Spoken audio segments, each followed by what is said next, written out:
Bir fotoğrafa baktın ve içinden keşke dedin mi hiç?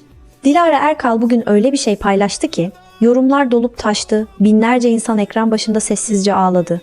Babasıyla çekilmiş çocukluk fotoğrafları ve altına sadece şunu yazdı: baba şefkatinin en saf, en güzel hali.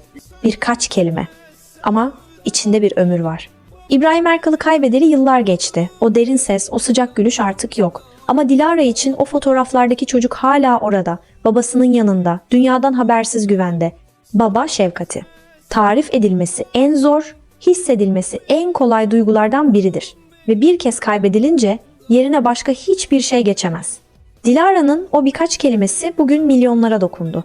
Çünkü herkesin içinde öyle bir an var, babasının yanında küçük kaldığı, her şeyin yolunda olduğunu hissettiği bir an. Ve o an bir daha gelmiyor. Bazı ayrılıklar bitmez, sadece sessizleşir.